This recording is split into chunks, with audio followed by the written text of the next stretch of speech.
própria igreja local. Eu agradeço o privilégio do convite que os irmãos me fizeram. Quero convidar os irmãos a abrirem suas Bíblias em Mateus capítulo 9, onde nós leremos 4 versículos apenas, os versículos 10 ao 13. No culto anterior eu preguei sobre um publicano, vou pregar sobre outro agora. Hoje é o Dia Internacional do Publicano. Só que dessa vez o publicano é Mateus, também identificado em outros evangelhos como Levi, seu nome judaico, seu nome original. Era comum naquela época a pessoa ter um nome original entre os judeus, mas um nome mais simples, mais fácil de ser dito no mundo grego. Por isso Levi, Mateus, por isso Saulo, Paulo, não é? Então, abrindo aí sua Bíblia em Mateus capítulo 9, versículos 10 a 13, nós temos um texto que diz assim: Sucedeu que, estando ele ainda em casa, à mesa, muitos publicanos e pecadores vieram e tomaram lugares com Jesus e seus discípulos. Ora, vendo isso, os fariseus perguntavam aos discípulos: Por que come o vosso mestre com os publicanos e pecadores? Mas Jesus, ouvindo, disse: Os sãos não precisam de médico, e sim os doentes. Ide, porém, e aprendei o que significa: misericórdia quero, e não holocaustos, pois não vim chamar justos, e sim pecadores ao arrependimento. Muito bem, essa história aqui, ela vem depois do breve relato do chamado de Mateus. Nós falamos sobre o chamado de Zaqueu, e ele é um pouquinho maior. Ele conta de Zaqueu na cidade de Jericó, tentando ver Jesus. Ele era pequenininho, e mesmo as grandes posses que ele tinha não deram a ele os primeiros lugares nesse caso, principalmente porque, sendo ele um publicano, vamos falar mais sobre isso, ele era bastante odiado no meio da sua cidade, apesar da sua riqueza. Então ele sobe numa árvore, Jesus vem lá e fala: desce da árvore, chama ele pelo nome. E é uma história que se passa com um pouco mais de detalhes. A de Mateus é muito simples. Veja aí o versículo 9. Partindo Jesus dali, viu um homem chamado Mateus sentado na coletoria e disse-lhe: segue-me. E ele se levantou e o seguiu. Parece que a gente está no Evangelho de Marcos. O Evangelho de Marcos é resumidinho, Na verdade, Marcos parece que dá até mais atenção ao episódio, ele dá mais detalhes, falando que não eram apenas os fariseus, mas escribas também. É que a gente entende aqui, Mateus, ele não quer dar muito vulto para si mesmo. É como João, que quando no seu evangelho, no evangelho que ele está escrevendo, ele fala de si, ele não coloca o seu nome, ele não dá publicidade ao seu nome, ele fala do discípulo amado, do outro discípulo, porque ele entende bem quem é ele, o servo, e quem é Jesus, a quem ele está apresentando. Então ele não se apresenta como alguém importante, mas somente como um servo pequeno diante de um Senhor grande. E aí a gente olha para esse texto e vê Jesus, assim como no texto onde ele chama um publicano chamado Zaqueu, ele chama aqui um publicano chamado Mateus. O que é um publicano? Eu falei antes que não é um republicano. O publicano, ele era um cobrador de impostos. E qual é o problema com o cobrador de impostos? Na nossa igreja, o tesoureiro dizia assim, de uma competência, de um cuidado, de um zelo para com os negócios da igreja, para com as entradas, para com as saídas, para com o cuidado de tudo, a transparência. Uma pessoa em si, assim, fantástica. Ele trabalha na Receita Federal, é um cobrador de impostos, em outras palavras, e ninguém olha para ele com maus olhos. Mas no caso de Israel, o cobrador de imposto ele era mal visto por 2 razões. Primeiro, ele trabalhava para o inimigo. Certo que no Brasil impostos nem sempre são bem vistos, Eu vejo alguns sites aí proclamando a todo pulmão, né? Imposto é roubo. Não, imposto não é roubo, não. Você não quer pagar imposto, mas quer que depois que o governo mantenha o país funcionando. Não, o mau uso do imposto pode nos deixar bravos. O imposto em si não é roubo, não. Faz parte da responsabilidade dos cidadãos, segundo a lei, de manter funcionando seus órgãos públicos, sua segurança, sua saúde. É claro que nem sempre isso tudo funciona bem. A culpa não é do imposto, mas da administração dele. Mas, no passado, para os judeus, isso era uma questão que tinha assim, um fator a mais, né? Como eu ouvi alguém dizer, um plus a mais, né? Para ser enfático ou redundante. E ele dizia o seguinte: nesse caso, a questão não é só a dureza de pagar o imposto, mas pagar o imposto para o inimigo. Não é para o governo que eu não gosto, que eu não votei, que eu não comprei, mas para o inimigo que invadiu minha terra, que não é da minha nacionalidade e que está lucrando aqui, nos escravizando, nos colocando sob a espada do seu governo, nos ameaçando com morte, caso não nos sujeitemos e não nos adequemos aos seus impostos, às suas normas, às suas leis, que são leis de outro país, não do nosso, mas às quais nós temos que nos sujeitar contra toda a vontade. E nessa manutenção dessa administração romana sobre o povo de Israel, os romanos lançaram mão de um veículo, né? O cobrador de impostos. O cobrador de impostos bem podia ser um romano. Não tinha governadores romanos? Pôncio Pilatos era um governador romano da Judéia, está lá, um magistrado, um funcionário público romano, fazendo a vontade de Roma sobre o povo de Israel. Os centuriões, os soldados, eram funcionários públicos romanos, a serviço de Roma, dominando sobre os israelitas. Mas na hora de cobrar imposto, Roma parece que achou por bem, a gente pode até imaginar algumas vantagens para isso, lançar mão de judeus, de próprios judeus, para que cobrassem tais impostos. Será que eles tinham melhor penetração no meio do povo? Esse cobrador de imposto do inimigo nunca vai ser bem recebido, mas se ele for romano, pior ainda. Então talvez um judeu torne isso mais fácil. Tem mais, esse aqui pertence ao próprio povo, ele conhece seu povo, ele conhece as pessoas, ele vai cobrar impostos daquelas pessoas que cresceram na vizinhança dele, ele conhece cada um, ele fala a língua deles. Então parece que Roma quis usar, por diversas possibilidades aí, quis usar judeus para serem cobradores de impostos entre seus irmãos. Isso tornava o publicano um traidor para o povo, um traidor, alguém que lucrava trabalhando para o inimigo, subjugando os seus irmãos. E se o irmão não pagasse, né, o seu irmão judeu não pagasse o imposto devido, aquele publicano judeu denunciava aos romanos seu irmão judeu. Então em si o cargo já era considerado uma traição, especialmente em épocas onde o nacionalismo judaico estava crescendo tanto.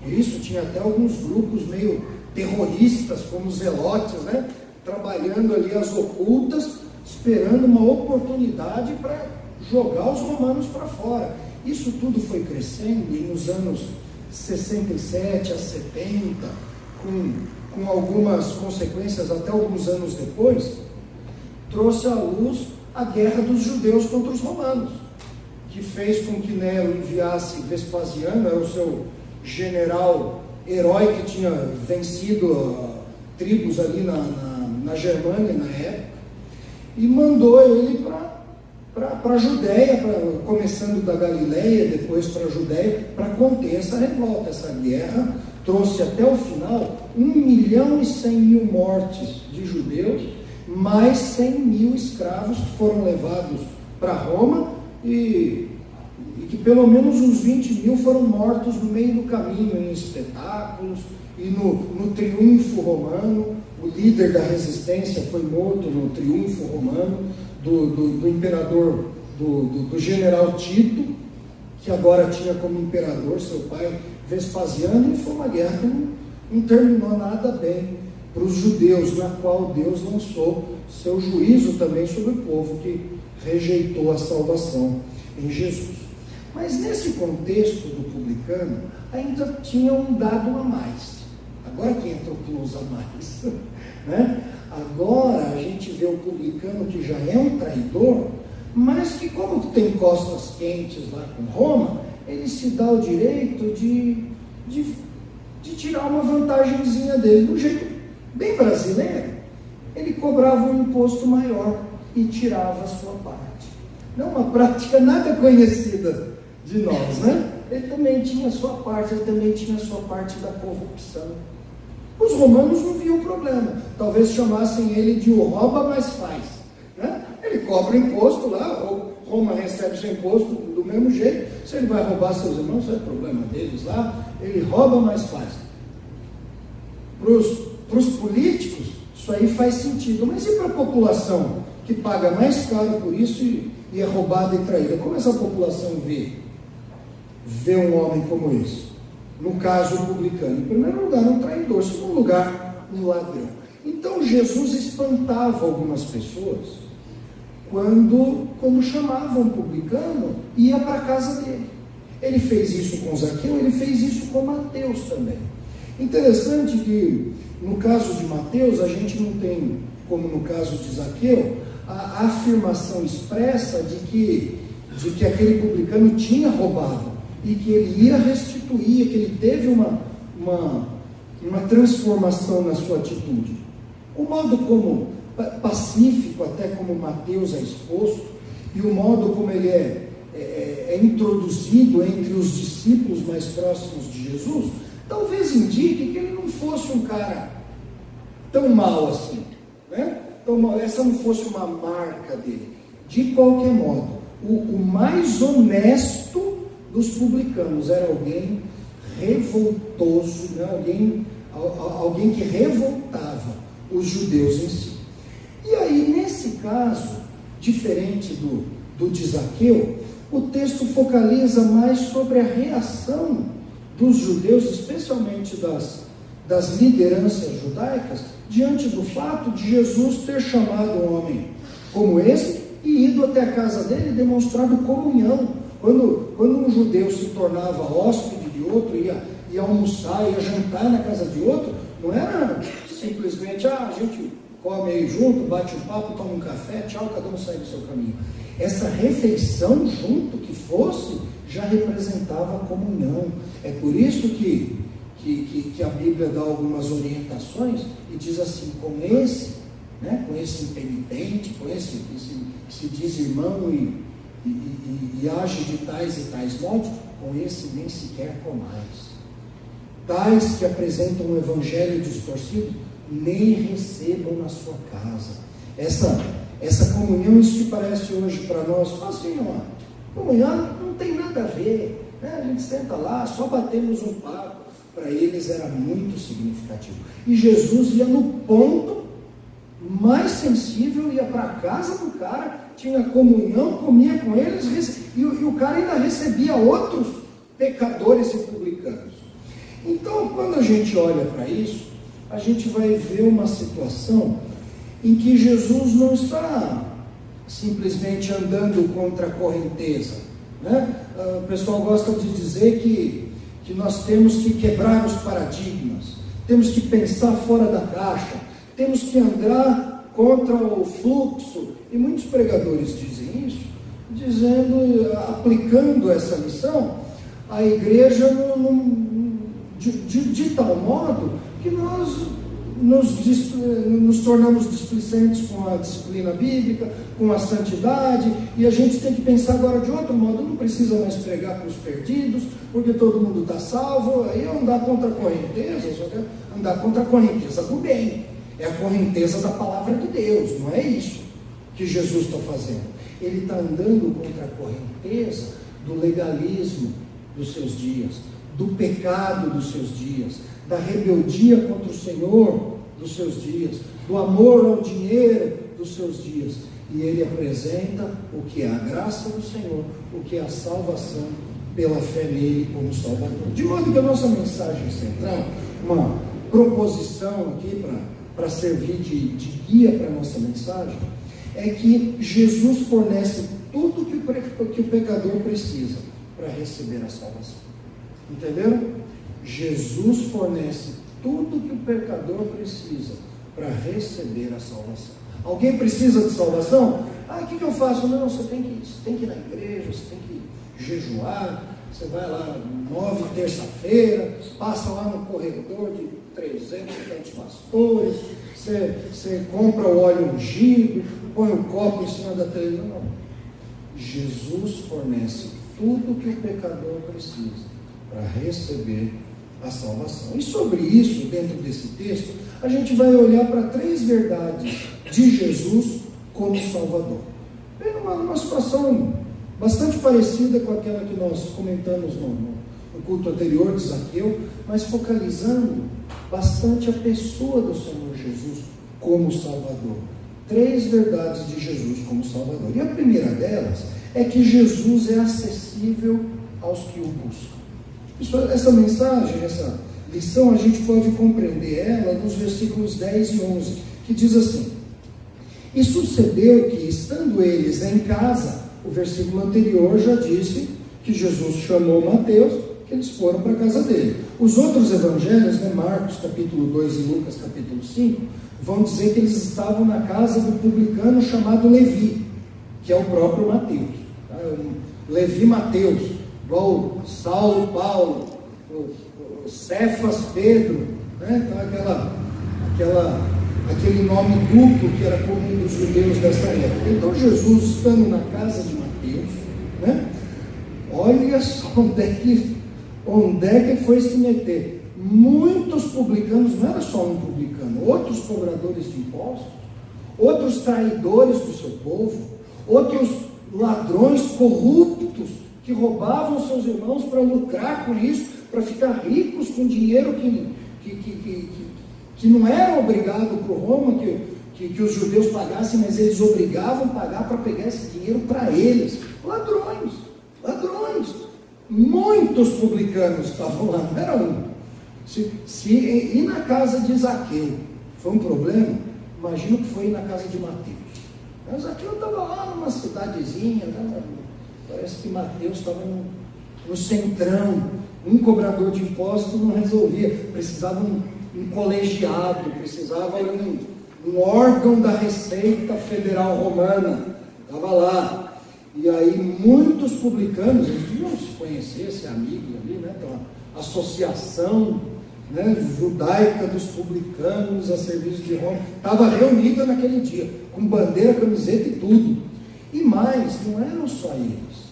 Havia outros pecadores, né? Quando fala publicanos e pecadores, não está dizendo que os publicanos não eram pecadores. É que ao chamá-los de publicanos, o pecado deles já vinha junto com o nome, né? Eles eram ladrões, pelo menos a sua grande maioria agia desse modo. E se não eram ladrões, eram rejeitados pelos judeus, especialmente pelas lideranças judaicas, porque estavam a serviço do inimigo, lucrando com isso. Mas ele não se contenta com isso e ele ainda diz: e pecadores. Mas que pecadores são esses? Vários, né? Talvez se falar aqui que havia prostitutas nesses dias, né? Como em outras vezes diz assim num texto: meretrizes e publicanos os precederão no reino dos céus. Então parece que ele apontava entre homens e mulheres os piores pecadores. Aqui ele nem se dá o trabalho disso. Ele diz pecadores, talvez apontando justamente para a faixa da sociedade que era mais rejeitada pelas lideranças judaicas. Todos são pecadores, é óbvio. Qualquer pessoa que estava lá dentro era pecador, com exceção de Jesus. Qualquer pessoa que estava lá dentro era pecador, né? Mas não é disso que o texto está falando. Está falando daquelas pessoas que deixaram de cabelo em pé os religiosos da sociedade judaica, aqueles que se achavam melhores que outros, aqueles que se achavam os professores, os mestres, uma casta superior. Quando eles viram Jesus se misturando com essas pessoas, o cabelo deles foi em pé. Né? Então, o texto frisa bastante isso. Muitos publicanos e pecadores vieram e tomaram lugares com Jesus e seus discípulos. Pronto, está feita a festa. Né? Jesus não era por todos reconhecido como Messias. As pessoas foram crendo em Jesus, foram tendo esse reconhecimento à medida que Jesus foi passando nos lugares, chamando pessoas, mas no geral ele era visto assim com uma certa desconfiança, no máximo como um profeta. Quando Jesus perguntou certa vez para Pedro: quem dizem aí que eu sou? Alguns disseram assim: alguns acham que você é Jeremias. Então eles tinham lá uma boa visão de Jesus. Pelo menos como os profetas, é um cara que está vindo aqui descendo a lenha em todo mundo, mexendo com todo mundo, e se bobear vai acabar morto que nem aqueles profetas. Então não era um elogio necessariamente considerar Jesus um profeta. De qualquer modo, as lideranças judaicas estavam atentas a isso. Tem alguém aqui que afirma que está falando em nome de Deus. Até onde eu sei, quem fala em nome de Deus somos nós. Né? Somos nós, judeus religiosos, os fariseus, o sinédrio, os escribas, especialistas na lei, conhecedores da lei. Nós é que costumamos falar por Deus. Agora esse cara está aí falando assim: deixa a gente pelo menos saber quem ele é. Então, em certo momento, essas lideranças judaicas nem são assim frontalmente ou abertamente contra Jesus, mas estão observando ele com bastante cautela e bastante atenção. E esse episódio chama muita atenção deles. Muitos publicanos, muitos pecadores, aquelas pessoas que eles rejeitavam e desprezavam, estavam lá em plena comunhão com Jesus. Mas que negócio é esse? Aí o versículo 11 diz: ora, vendo isso, os fariseus perguntaram aos discípulos: por que come o vosso mestre com publicanos e pecadores? Então eles foram perguntar a primeira coisa: que negócio é esse? Né? Interessante como eles tinham boas noções. Quando Jesus fez aquele milagre do rapaz que foi baixado, um aleijado que foi baixado pelo telhado da casa, Jesus, vendo a fé dele, disse: os seus pecados estão perdoados. Tinha ali uns especialistas, e eles foram, pelo menos na pergunta certa, eles falaram assim: mas só Deus pode perdoar pecado. Eles estão certos? Não! Acertou, né? Joia. Só que a conclusão que eles chegaram é: então esse homem aí deve ser do diabo, porque ele está se fazendo Deus. Eles foram certos até certo ponto, e conseguiram virar para o outro lado, driblaram todo mundo, os 10 jogadores no campo, chegaram com o gol livre e chutaram lá na arquibancada. Aí eles tomam uma repreensão de Jesus, e Jesus demonstra ser ele de fato Deus, fazendo um milagre. Ele diz assim: o que é mais fácil dizer, seus pecados estão perdoados, ou levanta e anda? Então, para que vocês saibam que o Filho do Homem tem poder para perdoar pecado, levanta e anda. Pronto, provou sua divindade, mas o coração desses homens está fechado. O desses aqui também. Essa foi mais uma ocasião em que eles estavam com alguns princípios bons. Né? A Bíblia falava para os judeus não se misturarem com pecadores, andar. Então, estavam aplicando bem a lição até um certo ponto. O que faltou para eles? Esse homem, que é Deus, veio para esses pecadores para fazer o quê? Para transformá-los em homens salvos, para curá-los dos seus pecados. O fato é que toda essa confusão aconteceu porque Jesus estava disponível para todos esses publicanos e todos esses pecadores virem até ele.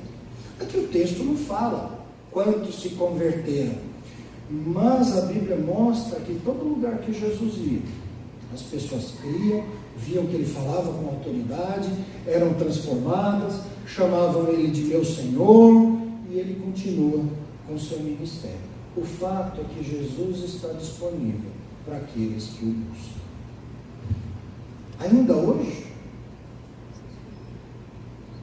só que Jesus está aí, né? Em que casa de publicano ele está aí?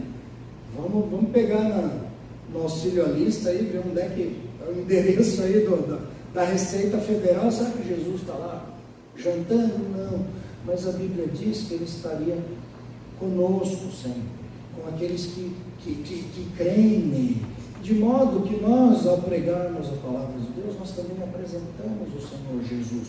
Nós somos porta-vozes do seu Evangelho. Nós, pelas nossas palavras, pelo nosso testemunho, nós apresentamos não só o Senhor Jesus, mas a sua obra.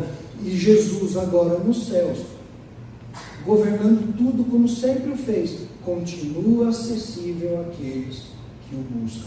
Pecadores e publicanos ainda podem buscar o Senhor Jesus hoje. Talvez você diga assim: ah, mas você não sabe que tipo de pecador eu sou. Esses pecadores aí, esses caras aí eram amadores perto de mim. Você não sabe o tanto de coisa que eu faço, o tanto de coisa que eu fiz, o quão hipócrita eu sou. As pessoas me veem e elas pensam que eu sou uma pessoa legal, mas eu sei o que tem aqui dentro. Alguém como eu, Jesus jamais aceitaria. Eu conversei com gente que me falou isso. Eu entendo, Jesus é Salvador, você foi salvo e tal, mas é porque você é uma pessoa melhor que eu. Entendeu?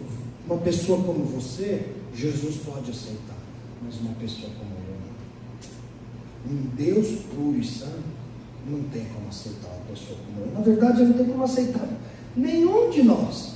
E é por isso que ele fez uma obra tão cara.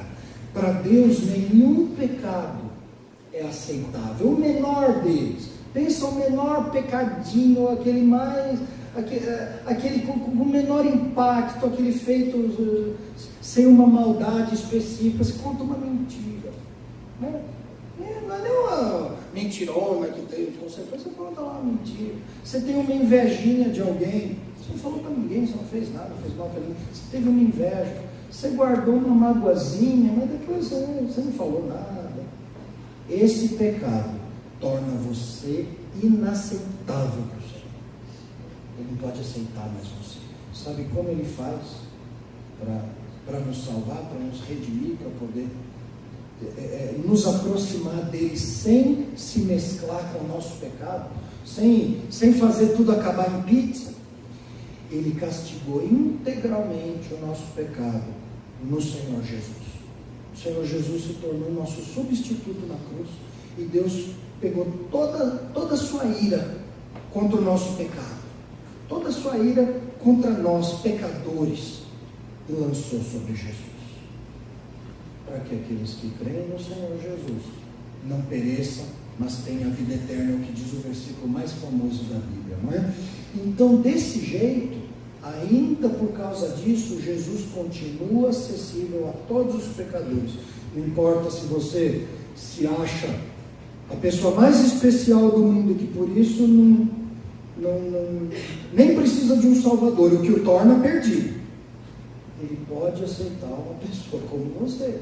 Ele é acessível para pessoas como você, desde que reconheça o seu pecado. Quanto para o mais sujo e baixo dos pecadores, que fez coisas que não gosta nem de lembrar, ele também é acessível a pessoas como você, como foi para todos aqueles publicanos, como foi para todos aqueles pecadores. Então, a nossa primeira verdade sobre Jesus: ele é acessível aos que o buscam. Em segundo lugar, Jesus reprova os meios errados para buscá-lo.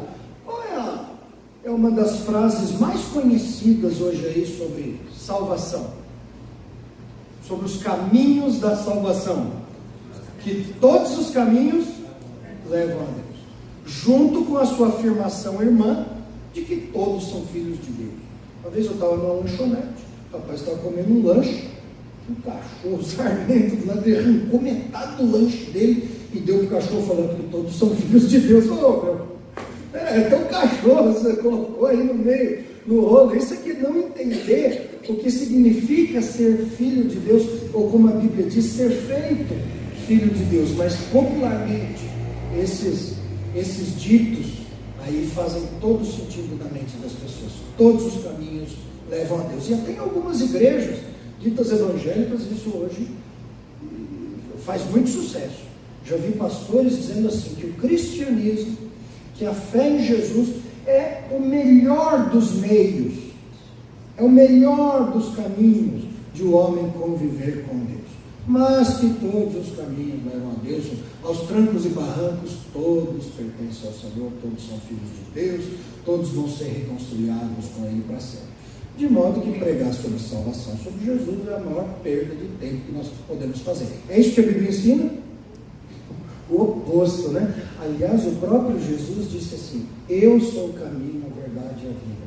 Ninguém vem ao Pai senão por mim. Acabou, não tem outro caminho. Não, mas aí o que importa é a intenção. Não. Jesus acabou com essa ideia. É só esse o caminho, é esse o caminho. Ah, você é muito exclusivista. Eu não. Deus. E sabe por que Deus é exclusivista? Porque Ele promoveu a duro preço. O preço da morte do sangue do seu filho. Ele promoveu esse caminho. E Ele disse, esse é o único caminho. Desse jeito, nada mais natural que Jesus ensinando as pessoas a quem ele pregava, nada mais natural que reprovar meios errados de buscá-lo. Sendo assim, Jesus no versículo 11 diz assim, mas Jesus ouvindo disse, os sãos não precisam de médico, e sim os doentes. Ele usa aqui uma figura, ele lança a mão da figura de um médico e de pessoas doentes, pessoas que não são doentes. Ele diz assim, o médico, quando vem atender alguém, quem ele atende? Quem está doente. Quem não está doente? Quem está doente? Não vai perder tempo com isso. Com isso, ele faz uma comparação. É como se ele chamasse aqui os fariseus que estão questionando o fato, como que alguém que diz que é o Messias tem aqui contato, vem conversar com pecadores. Ele chama esses homens de sãos, mas não que eles fossem sãos de verdade, mas ele coloca nesse quadro uma acusação. É uma figura que traz uma acusação sozinho. Ele fala assim, vocês pensam que são sãos, vocês pensam que estão sadios, vocês dizem para os outros que estão sadios, vocês se apresentam como perfeitos. Por causa disso, vocês me rejeitam. Por causa disso, vocês não estão aqui nessa mesa. Vocês não estão nessa mesa, vocês estão, sabe aonde? Vocês estão me avaliando, me acusando. Mas aqueles que são doentes, esses procuram um médico. E quando um doente procura um médico, o que o médico faz? Diz que é virose. Não é isso? Não. O que o médico faz? Ele cura. Ele diagnostica, ele passa o remédio, ele cura. Então Jesus está dizendo, não há nada errado de pecadores buscando o Salvador. Na verdade, é quando pecadores buscam o Salvador, é que o Salvador salva esses pecadores. Ele não está preocupado nessa figura em falar sobre a soberania de Deus na salvação. Ele está focalizando da perspectiva humana o processo como a salvação se perfaz. Não, o médico surge e aqueles que são doentes buscam dizendo, eu preciso, eu estou doente. E essa é a ocasião de o médico curar. Então, com isso ele diz assim, todos esses homens que vocês reprovam estão certos ao me buscar, enquanto vocês que se dizem sãos me rejeitam e continuam com seu discurso de sanidade, enquanto permanecem doentes. Qual era a ideia desses judeus sobre a salvação, sobre o modo como eles achavam que eram aceitos diante de Deus? Para eles eram aceitos por uma aparência muito bonita. Eles criam o seguinte, nós temos um sistema aqui sacrificial, temos leis, eu vou andar de conformidade com essas leis. Claro que as leis mexiam em pontos sensíveis internos, como por exemplo, Levítico 19, que diz assim, se você tem um inimigo, você não vai se vingar, antes você vai amar o seu inimigo, eu sou o Senhor. Opa, será que esses homens faziam isso? Não faziam isso nada. Eles faziam o quê? Eles faziam a parte fácil da lei. O que é a parte fácil da lei? A parte cosmética dela, né? Precisa fazer o quê? Precisa levar um sacrifício. Levo lá o cordeiro. O que mais é para fazer? É para entregar para matar? Não mato. O que mais é para fazer? É para andar com a lei na testa e na mão. Como? É numa caixinha? Escreve lá um pedacinho da lei, taca numa caixinha, amarra a caixinha. Tinha uns que andavam com umas caixas de tênis da Nike, assim, para parecer mais santo ainda, né? A caixona de televisão, de geladeira, pessoal, né? Para parecer ser santo para os outros. É fácil amarrar uma caixinha na mão, na testa. Qual a dificuldade disso? E você ainda se sente bem numa comunidade onde acha que isso é sinal de santidade. Você sai com uma caixinha grandona e vai lá, e o pessoal te admirando, né? Tem que orar, então eu vou lá no meio da praça e oro. Ó Senhor, obrigado que eu não sou como esse pecador, esse fariseu, esse publicano, essas meretrizes, obrigado que eu não sou pessoal aplaudindo. Isso é a parte fácil. O que tem que fazer? Não pode andar no sábado mais que 900 metros. A não ser que você tenha outras casas. Aí os caras encontravam uns jeitos de burlar, né? Ele fazia uma casinha num lugar, deixava um rebanho no outro, e tudo em distâncias menores do que a jornada de um sábado. Ele podia andar da casa dele naquele outro lugar, que é como se fosse uma casa dele também, né? E dali em outro, o cara burlava a lei de tudo quanto é maneira, mas com categoria, com classe. Ele achava que era isso. Entendeu? Eu levo o meu sacrifício, vai chegar a Páscoa, eu vou fazer o sacrifício. Pronto. Aí o que Jesus faz? Ele vai no ponto. Ele vai no ponto que um profeta já tinha cutucado lá no passado. Jesus diz o seguinte: ide, porém, é a primeira metade do versículo 13. Ide, porém, e aprendei o que significa misericórdia quero e não holocausto. Quando ele diz isso, ele está citando um trecho do texto de Oséias, capítulo 6. Volta aí sua Bíblia, rapidamente. Vamos dar uma olhadinha nos versículos 4 a 6 de Oséias, capítulo 6. Oséias 6, de 4 a 6. Vai lá em Isaías, Jeremias, Ezequiel, Daniel, Oséias. Vai dali. Se você pegar de Mateus para trás, aí o caminho é maior, é mais esquina, né? Então chega lá em Daniel e dobra à direita, no posto Shell ali. Aí em Oséias 6, 4 a 6 diz assim: que te farei, ó Efraim? Que te farei, ó Judá? Deus está dando uma bronca no povo de Israel. O que eu vou fazer contigo? Tá difícil o jeito que você está caminhando aí. O que eu te farei? E aí ele explica por quê. Porque o vosso amor é como nuvem da manhã e como orvalho da madrugada que cedo passa. Então os seus discursos são muito bonitos. Você vai lá no templo e você fala que você ama o Senhor. Você chama o outro de irmão, ó varão, né? Pensando no evangeliquez de hoje em dia, né? Ó varão, ó Deus te abençoe, ó boa semana o Senhor guarde vossa família. Então, assim como a gente tem um evangeliquez que pode representar um coração puramente vazio, os judeus do passado também tinham. Mas quando olhavam no interior deles o amor deles pelo Senhor, o apego, a fidelidade pelo Senhor, isso, diferente da aparência que era pomposa e duradoura, esse amor se esvaía rapidamente. Era que nem o quê? Que nem a nuvem da manhã, que nem aquela neblina. Acorda de manhã, está aquela neblininha, aí o sol vem e a neblina se desfaz. Ou como o orvalho da madrugada, né? Aquela graminha molhadinha de manhã cedo, o sol vem, rapidamente aquilo seca, não é? A água de uma chuva, é um orvalhinho. Ele fala: o amor de vocês é assim. O amor que vocês têm por mim não frutifica, ele passa rapidamente. Por isso os abati por meio dos profetas. Por isso eu mandei profetas que falaram coisas contra vocês, que se cumpriram e que ainda vão se cumprir.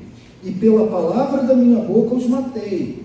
Os meus juízos são como luz, são como um raio que atinge vocês. É por isso que vocês estão sofrendo, porque o amor de vocês passa como o orvalho da manhã. E aí ele explica: porque misericórdia quero e não sacrifício, e conhecimento de Deus mais do que holocaustos. Interessante, é uma frase assim, bem marcante, mas Samuel já tinha dito isso para Saul uma vez, né? Saul, ao invés de obedecer, trouxe rebanhos que não devia, mas disse que era para oferecer para o Senhor, né? Fazer um churrascão, todo mundo ia comer, ia glorificar a Deus. E aí o Samuel fala assim, será que o Senhor se agrada mais de sacrifícios do que de ser obedecido? E Oséias fala isso. É uma pena que as traduções traduzem a palavra hesed aqui como misericórdia. Tem esse sentido também, mas que nesse contexto diminui o sentido da palavra. A ideia aqui não é misericórdia. Misericórdia, um sentimento por alguém, um apreço, não, é a ideia de amor. Ele já falou do amor lá em cima, e de um amor que era infiel, que passava.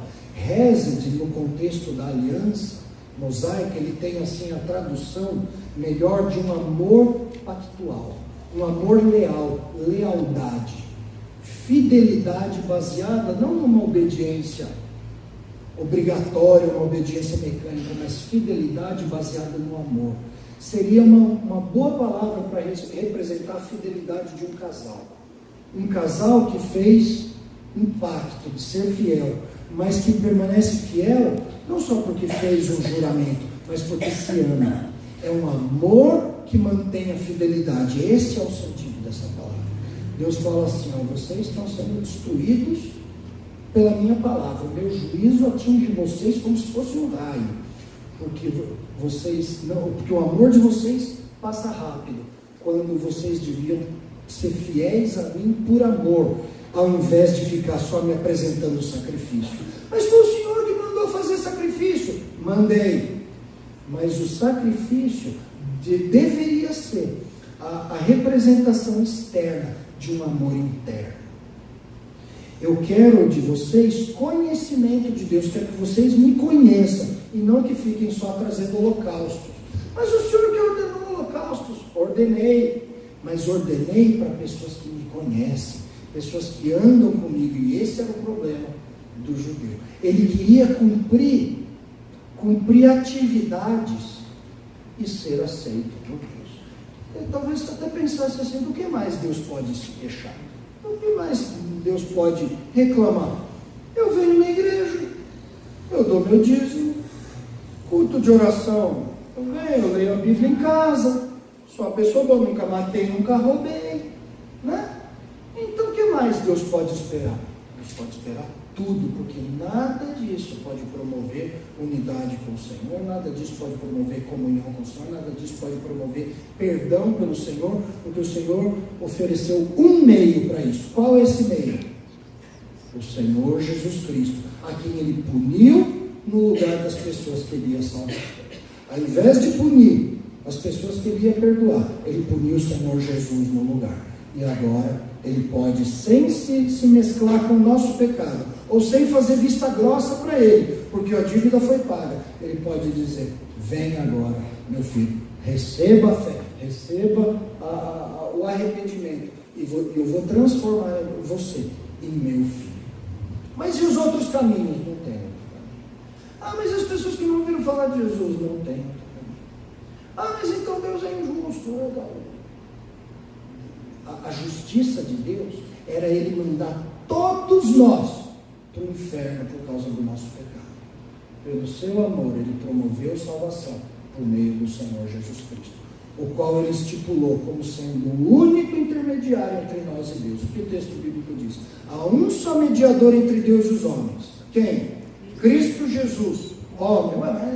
Jesus não é Deus? Não é que o apóstolo está enfatizando o fato de Jesus ter encarnado para ser o nosso perfeito substituto e nos substituir na cruz, podendo receber o castigo que era nosso e nos dar gratuitamente da sua salvação. Então, nada mais justo e certo do que Jesus diante desses homens pomposos, que tinham algumas razões até baseadas na lei, mas cujo íntimo não refletia a fé, cujo íntimo não refletia arrependimento, cujo íntimo não refletia a busca pelo Senhor. Enquanto outros pecadores buscavam, esses homens se achavam autossuficientes, não necessitados de Jesus. Nada mais justo, correto e oportuno do que Jesus reprovar meios errados que as pessoas usavam de buscá-lo, de buscar a salvação, a comunhão com Deus. Então, em primeiro lugar, Jesus é acessível aos que o buscam. Busque-o. Jesus também reprova os meios errados de buscá-lo. Pare de buscar nos meios errados. Pare de ter uma visão errada sobre você. Pare de fazer propaganda sobre você quando o que você precisa é chegar diante de Cristo e dizer assim: salva-me, Senhor. Igual Pedro, né? Pedro afundando na água, não dava tempo de fazer nada, sacrifício, afundando no mar lá, né? Ele faz a oração que basta: salva-me, Senhor. É preciso fazer isso também. E por fim, no final do versículo 13, vai mostrar também que outra verdade sobre Jesus como Salvador é que ele chama pecadores perdidos. A gente falou antes que ele está disponível para aqueles que o buscam, mas para que aqueles o buscam, sabe o que ele faz? Ele ajuda ainda mais, ele chama esses pecadores perdidos. O texto diz, depois que Jesus dá aquela espetada tão doída, dizendo: misericórdia quero e não holocausto, ele explica: porque não vim chamar justos, e sim pecadores ao arrependimento. Essa parte é bem simplesinha de entender. Jesus veio para quê? Para chamar pecadores ao arrependimento. Como que eles se arrependem? Crendo em Jesus como Salvador, o único caminho, o caminho, a verdade e a vida. João 3,36 diz que aquele que crê no Filho tem a vida, mas aquele que não crê no Filho não tem a vida, mas sobre ele permanece a ira de Deus. A Bíblia tem muita coisa complicada. A gente no retiro de casais tratou um monte de coisa complicada, e tivemos que desviar com as outras lá, que eram assim, ininterpretáveis quase. Mas o Evangelho da salvação é muito fácil. Até crianças conseguem entender. Ela precisa entender que ela é pecadora, que o Senhor não aceita pecadores, que a justiça de Deus produz juízo quando Ele está diante de pecadores. Esse é um lado da verdade. Mas o outro lado da verdade é que diz que Deus, não só sendo justo, mas sendo amoroso, também desejou salvar pecadores, pelo que enviou seu Filho, que assumiu um lugar humilde, um lugar de humildade, uma posição de servo, assumindo a forma humana, para receber sobre ele os nossos castigos, a punição do nosso pecado, para que agora, quem crê nele, aí o texto mais famoso da Bíblia diz: não pereça, mas tenha vida eterna. Não, essa parte eu entendi, mas crê nele, o que mais? Não tem mais, só crer nele. Não, essa parte eu peguei, mas tem que crer nele e tem que fazer o que mais? Não tem que fazer. Mas tem que pagar quanto? Não tem que pagar. Mas tem que fazer algum esforço? Não tem que fazer isso. Mas por que não tem que fazer isso? Isso não pode ser verdade. Sabe por que não tem que fazer esforço? Porque nenhum esforço que a gente faça é válido. O problema não é se a salvação é recebida fácil ou difícil. O problema é que não tem nada que nós possamos fazer que seja aceitável para Deus nesse campo da salvação. Depois de salvos, a Bíblia diz que Ele nos deu boas obras para fazermos, para andarmos nela. Aí a gente vai se esforçar, com a ajuda do Senhor, é óbvio, né? E para a glória dele. Mas aí entra a nossa caminhada de santificação, como Paulo diz: desenvolvam a vossa salvação com temor e tremor, né? Arregaça a manga aí, obedeça ao Senhor, trabalhe por ele aí, tem lugar para nos esforçarmos no sentido de glorificar o Senhor e de lhe obedecer. Mas depois de salvos, no campo da salvação, não tem absolutamente nada que a gente possa fazer que ajude. Toda vez que alguém quer fazer uma coisa, ajudar nessa área, ela estraga. Não, eu vou crer em Jesus, mas eu vou dar esmola para ser salvo, para ser considerado bom por Deus. Pronto. Já confiou em Jesus e na sua própria bondade. A salvação está comprometida aí. Não, mas eu vou fazer assim, eu vou agora jejuar, eu vou ficar até magro, até bom, né? amado, que eu vou me bater. Os monges se batiam. Martinho Lutero, antes de entender a salvação pela fé, ele queria ser aceito pelo sofrimento, se batia, passava fome, quase todo dia, toda semana ele era carregado, desmaiado até o quarto, chamava cela, né, no mosteiro. Para ele era uma cela mesmo, estava preso na mentira, preso no desespero, levavam ele para lá, às vezes eles tinham que quase arrombar a cela dele para tirar ele lá de dentro, para ele se alimentar. Aí um dia ele entendeu: o justo viverá pela fé. Nunca mais ele fez essas coisas e recebeu a salvação de graça. Foi nesse dia que Jesus o chamou. Ele parou de tentar arrombar a porta do céu. Ele ouviu Jesus abrindo essa porta e dizendo: venha, Martinho, venha. E ele foi.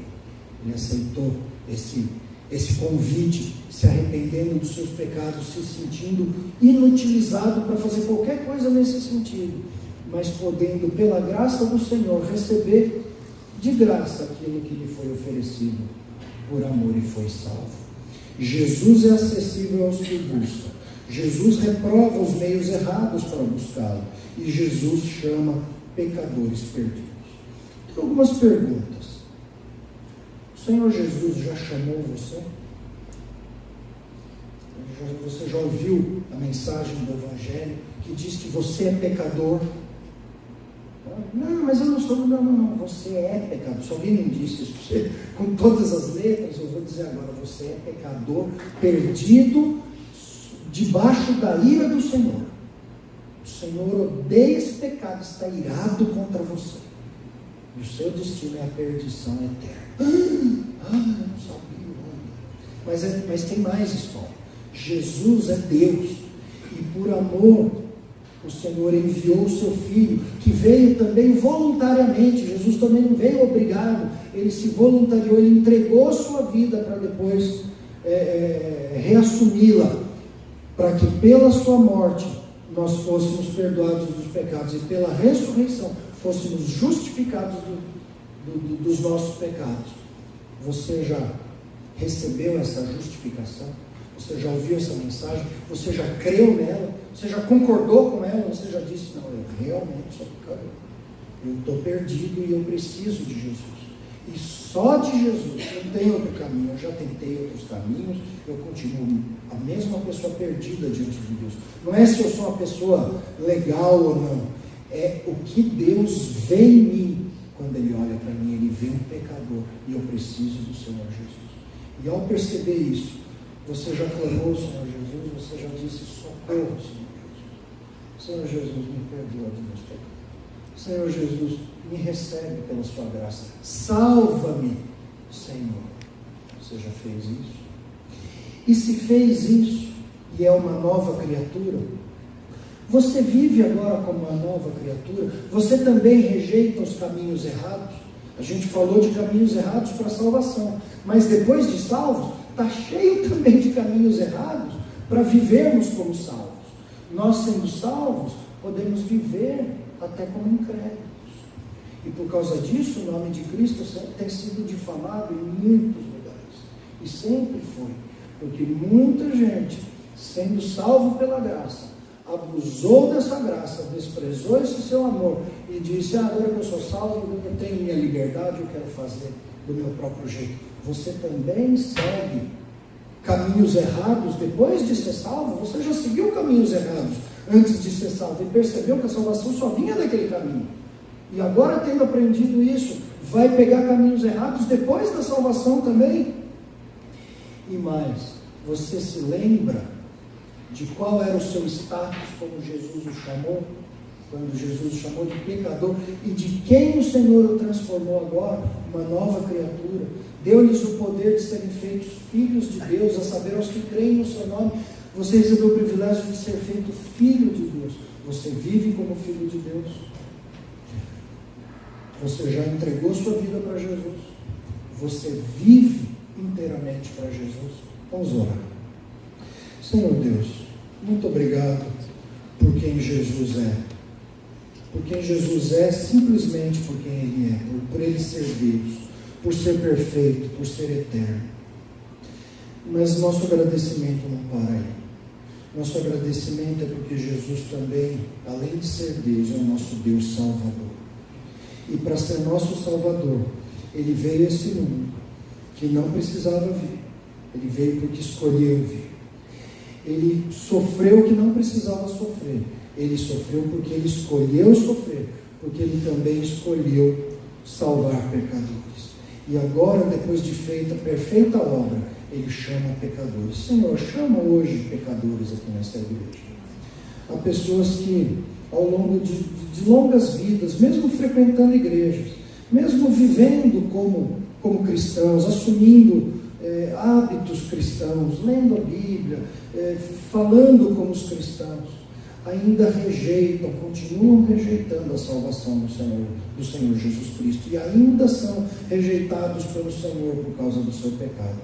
Chama essas pessoas hoje, Senhor. Essa é uma coisa que o pregador que apresenta o Evangelho não pode fazer. Ele pode apresentar o Evangelho, mas só o Senhor pode chamar o pecador pelo seu nome, como o Senhor fez com Zaqueu, como o Senhor fez com Mateus. Agora siga, chama outras pessoas aqui hoje, Senhor, para que o sigam. E nós, Senhor, quanto a nós, que já o seguimos um dia, nos faça continuar seguindo, que a cada dia a nossa vida seja uma busca do Senhor, uma busca dos seus caminhos, uma busca da sua glória, uma busca da obediência, uma busca do testemunho, busca da edificação do seu povo, uma busca pela comunhão com o nosso Deus, nosso Senhor Salvador. Nos ajuda nisso tudo, para o que somos incapazes, tanto na salvação quanto na santificação, se o Senhor não trabalhar nos nossos corações. Trabalha nos nossos corações nessa noite, é o que pedimos em nome do Senhor Jesus. Amém. Pastor.